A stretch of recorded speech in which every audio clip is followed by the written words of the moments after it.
Badware is the second killer out of all 5 killers you get for about 700 points. Badware's stats are: his walk speed is 12, sprint speed is 23, and he has 1,337 health. Now compare his sprint speed to all the other killers. He is the slowest killer by his sprint speed. That is a real major problem for him. Now, you might be saying, well, then if he's the slowest killer by sprint speed, that means he's ass, right? Well, not exactly. See, you have this one ability called Firewall Bypass. Firewall Bypass lets you place the computer that buffers your speed and adds 5+ damage to your bolt ability, which is an ability that we'll get to soon. Now, it has a range of 6, so if you're out of that range, you won't get boosted anymore, but if you're in the range, you will get boosted. Now, let me tell you something that made Badware OP.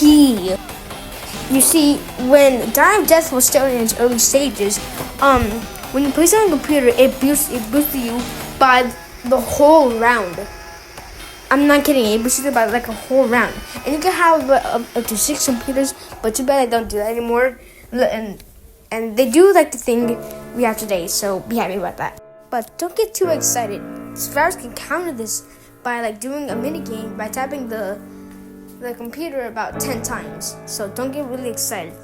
So take a chance and hide your computer somewhere else that survivors won't find. For example, the HQ map, there's this one section that only killers can go through. It's like a hallway, and take your chance and place your computer right there. And then there are other secrets in the maps as well, so make sure to place it in whatever you want. But remember that I said survivors can counter your computers?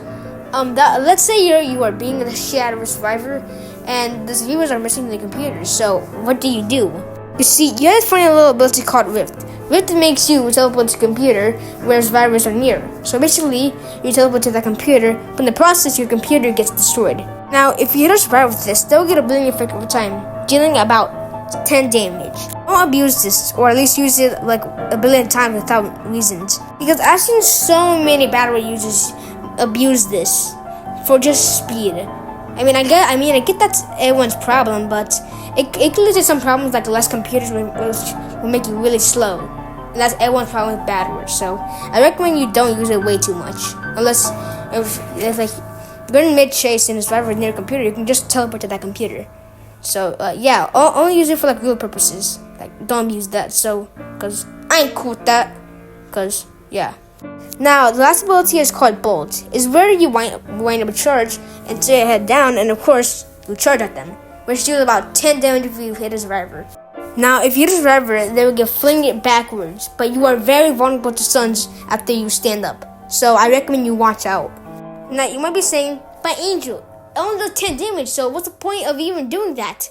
But remember that I said if you place it on a computer, then it will add 5+ damage to your Bolt ability. You don't remember? Well, here.